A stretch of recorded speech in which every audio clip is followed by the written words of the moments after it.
హితం కోరి, సమాజ సంక్షేమాన్ని కోరి, అందరి ఆరోగ్యాన్ని కూడా మనసులో పెట్టేసుకొని ఒక చక్కటి కార్యక్రమాన్ని ఏర్పాటు చేసి మిరిదొడ్డి మండల పరిధిలో నిర్వహిస్తున్న ఈ రన్ ఫర్ యాంటీ డ్రగ్స్ అనే ప్రోగ్రామ్ని అరేంజ్ చేసినందుకు ముఖ్యంగా దీని యొక్క వ్యవస్థాపన కార్యకర్త ఎవరైతే ఉన్నారో కమలాకర్ రెడ్డి, దానికి అతనికి సహాయం అందించిన మిగతా వాళ్ళకి, ఈ కార్యక్రమాన్ని ఇది మన కోసమే, మన ఆరోగ్యం కోసమే, మన సంక్షేమం కోసమే అని ఈ కార్యక్రమంలో పాల్గొన్న అల్వాల గ్రామస్తులందరికీ మరియు మీడియా మిత్రులందరికీ కూడా శుభోదయం.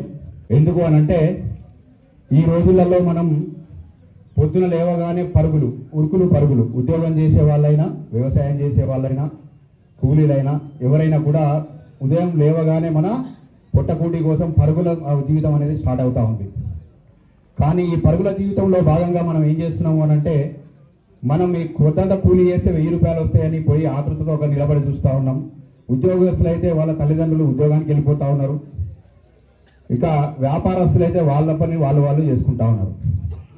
కానీ మన ఇంట్లో ఉండి వాళ్ళు స్కూల్ కానీ కాలేజీకి కానీ వెళ్ళే పిల్లలు ఎవరైతే ఉన్నారో వాళ్ళ మీద కొంత నిఘా లోపం ఏర్పడి వాళ్ళు ఏం చేస్తున్నారు అనేది మనం గమనించకుండా ముందుకెళ్తా ఉన్నాం. దాన్ని అదునుగా తీసేసుకొని వాళ్ళు ఏం చేస్తున్నారు అని అంటే, మమ్మల్ని అనేవాళ్ళు ఎవరు లేరు, మమ్మల్ని అడిగే వాళ్ళు ఎవరు లేరు అనే ఉద్దేశంతో బయటకు వెళ్ళిన తర్వాత వాళ్ళ ఫ్రెండ్స్ ఉంటారు. 10 మంది ఫ్రెండ్స్ ఉన్నారంటే ఆ 10 మందిలో ఒకరు ఇద్దరు కొంచెం ఏంటి అని అంటే బంతివనంలో గంజాయి మొక్కలాగా వానికి ఏదో చెడు వ్యసనాలు ఉంటాయి. వాడి 10 మందిలో చేరిపోతాడు. ఈ 10 మందిలో చేరిపోయిన తర్వాత పాపం వాళ్ళకి తెలిసి తెలియని వయసులో వాళ్ళు ఏం చేస్తారు అని అంటే, చెడు ఏదైతే ఉందో ముందుగా దానికి మనం ఆకర్షితులయ్యే లక్షణం ఏదైతే ఉందో అది మానవ సహజంగా తయారవుతూ ఉంటుంది. ముందస్తుగా మనం చెడుకే ముందుగా ప్రాముఖ్యతనిస్తాం. అందులో భాగంగా అరే వీడు సిగరెట్ తాగుతున్నాడు, నేను తాగుతా, వాడేదో ఆకుని నవ్వుతున్నాడు, నేను నవ్వుతా, ఇదేదో తింటున్నాడు, నేను తింటా, ఇదేదో మంచి తెలియని ఆనందాన్ని ఇస్తున్నదట అనే ఉద్దేశంతో వాళ్ళు కూడా పాపం తెలిసి తెలియక వాళ్ళు కూడా అలవాటు పడుతూ ఉంటారు. కాబట్టి తల్లిదండ్రులుగా మనం మొట్టమొదట, నేను ఏ ఊళ్ళోకి వెళ్ళినా కూడా ప్రతి ఊర్లో కూడా ఆ సంబంధిత తల్లిదండ్రులు ఏంటంటే మందలిస్తూ ఉన్నాను నేను. మనం పొద్దుంట కష్టపడి సంపాదించడం కాదు, 6 గాలం కష్టపడేసి ఇన్ని చేస్తే నాకు లక్షనే వచ్చినాయిరా నాశనం చేసినామని తిట్టడం కాదు.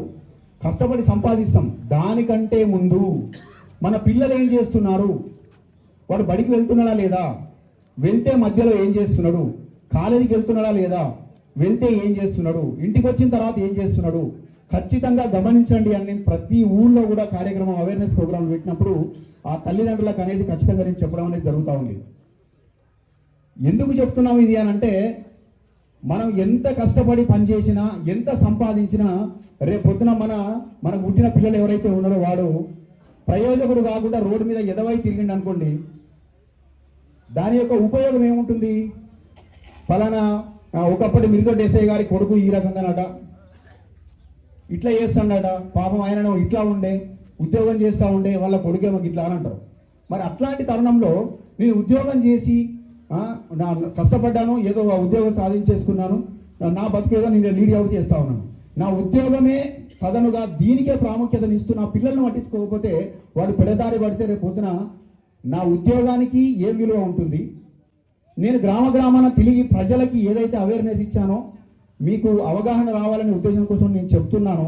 ఈ తల్లిదండ్రులు కూడా ఈ అంశం ఏదైతే ఉందో దయచేసి మన పిల్లలు ఎవరైతే ఉన్నారో వాళ్ళు సత్మార్గంలో నడవనప్పుడు, సరైన మార్గంలో నడవనప్పుడు, వాళ్ళకు మంచి భవిష్యత్తు ఉండని పరిస్థితులు వాళ్ళు తెచ్చుకున్నప్పుడు మన ఉద్యోగం వ్యర్థం, మన సంపాదన వ్యర్థం, మన ఆస్తులు వ్యర్థం అని నేను ఇందు మూలంగా మీ అందరికీ కూడా తెలియజేస్తా ఉన్నాను. నేను ఎందుకు అనంటే, కోటి విద్యలు కూటి కోసం అని అంటారు, జాన పుట్టడు కోసం తయారు చేస్తూ ఉంటాం, ఇవన్నీ సంపాదించుకుంటాం. ఓకే, మరి అదే అంశంని ఆధారంగా చేసుకుంటే నెక్స్ట్ మన పిల్లల్ని కూడా వాళ్ళకు ఒక సరైన మార్గం చూపించినప్పుడు మనం మంచి తల్లిదండ్రులుగా, ఆదర్శవంతమైన తల్లిదండ్రులుగా ముందుకు పోతామని అందరూ కూడా తల్లిదండ్రులు ఖచ్చితంగా వాళ్ళ యొక్క పిల్లల మీద శ్రద్ధ వహించాలి.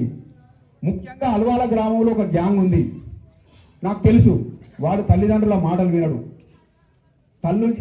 తినరా అంటే తినడు, బడికి పోరా అంటే పోడు, స్కూల్కి పోమంటే ఓడు. సరే వీని హెల్త్ ఏదో సరిగా ఉంది, సరిగా లేదు అనుకుని డాక్టర్ తీసుకుపోతా అంటే వాడు రాడు. ఇప్పుడు ఇంతకుముందు రెడ్డి గారు చెప్పినట్టుగా వాడు పొరపాటున కూడా డ్రగ్స్కి అలవాటు పడినట్లయితే పొరపాటున కూడా ఎవరి మాటలైనా కూడా వానికి వ్యంగ్యంగానే కనిపిస్తాయి, తప్పుగానే కనిపిస్తాయి. వాని మార్గమే సన్మార్గం అనేది వారికి కనిపిస్తుంది. కాబట్టి వాడిని అందులో నుంచి వెళ్ళి మనం బయటకు తీసుకురావాలంటే మళ్ళీ రీహాబిలిటేషన్ సెంటర్స్ అనేది పెద్ద ప్రాసెస్. అందులోకి తీసుకెళ్ళాలి, అందులో అడ్మిట్ చేయించాలి, దాంట్లో సైకోథెరపిస్టులు ఉంటారు, తర్వాత ఇంకా వేరే కౌన్సిలర్లు ఉంటారు. వాళ్ళందరూ కౌన్సిలింగ్ చేసి తలబద్దలు కొట్టుకుంటే వాడు అదృష్టశాతం ఆ డ్రగ్స్ మాత్రం నుంచి బయటకు వస్తే బతుకు జీవుడానికి కూడా బయటకు వస్తాడు వాడు. కానీ ఆ డ్రగ్స్కి అలవాటు పడ్డ తర్వాత వాని యొక్క ఆరోగ్యం మీద ఎంత ప్రభావితం చూపిస్తాయి అని అంటే, ముందస్తుగా ఆ డ్రగ్స్ వాడినప్పుడు నరాలు ఉత్తేజితం అయిపోయి అప్పటికప్పుడు ఏనుకొచ్చినంత బలం వస్తుంది వాడికి. ఫర్ ఎగ్జాంపుల్ మన వాళ్ళు మందు కూడా తాగుతూ ఉంటారు. ఆ మందు తాగినప్పుడు మత్తులో విపరీతమైన బలం వస్తుంది. ఎదుటోని అవసరమైతే వాడు ఎంటికతో సమానంగా కనిపిస్తారు. అట్లా మాట్లాడుతున్నారు మన వాళ్ళు. మందు తాగిన తర్వాత వచ్చే బలం కాదు. ఇప్పుడు మందు తాగుతాం, తాత్కాలికంగా బలం వస్తుంది. డ్రగ్స్ తీసుకుంటాం, తాత్కాలికంగా బలం వస్తుంది. కానీ అది ఆరోగ్యం మీద ప్రభావితం చూసడం వల్ల నరాలన్నీ దెబ్బతినిపోయి నరాల వీక్నెస్ ఆడని మన వాళ్ళు అంటారు ఊళ్ళల్లో. నరాలు పనిచేయక రక్త ప్రసరణ అనేది తగ్గిపోయి బలహీన పడిపోయి వాడు అవసరమైతే భవిష్యత్తును మొత్తం అంధకారం చేసేసుకొని సభ్య సమాజం ముంగట మనందరం కూడా తలదించుకొని నిలబడే విధంగా వాని యొక్క భవిష్యత్తు, వాని యొక్క ప్రవర్తన అనేది తయారవుతుంది. కాబట్టి ఏం చేయాలంటే అందరూ తల్లిదండ్రులు కూడా మీ పక్క వాళ్ళ పిల్లలను కూడా వాళ్ళు ఏం చేస్తున్నారు ఏంటి అనేది వాళ్ళ మీద మనం ఒక కన్నేసి ఉంచి అవసరమైతే మందలించండి, చెప్పండి. వానికి భవిష్యత్తు నాశనం అవుతుంది, మీరు ఏం చేయలేవు అని వాళ్ళకు మంచి మాటలు చెప్పేసి మన వైపు తిప్పేసుకొని మేము చెప్తే వినడం లేదు సార్ అంటారు. కరెక్ట్గా మనం వాళ్ళని మొదటి నుంచి వెళ్ళి వాళ్ళని పట్టించేసుకొని కరెక్ట్ మాటలు చెప్పేస్తే మన కంట్రోల్లో ఉంటాడు. మన పనితో మనం ఉరుగుడే బిజీ లైఫ్లో అందరం అదే పని చేస్తున్నాం.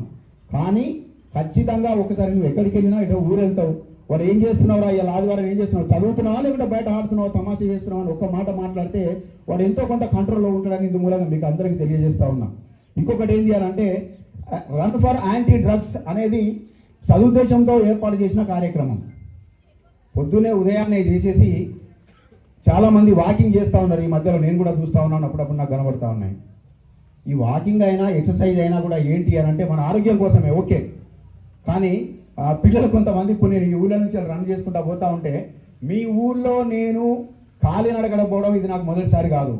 మీరంతా గాఢ నిద్రలో ఉంటే నాకు నైట్ పెట్రోలింగ్ ఉన్నప్పుడు ఖచ్చితంగా నేను ధర్మారం దగ్గర మొదలుకుంటే ఇక్కడ దాకా వచ్చి మీ ఊరిని కూడా ఒక రౌండ్ వేసేసుకొని మళ్ళీ లింగుపల్లి దాకా వెళ్ళేసి అక్కడ బండెక్కి వెళ్ళిపోతాను నేను. మీకు ఎవ్వరికి కూడా తెలియదు అది.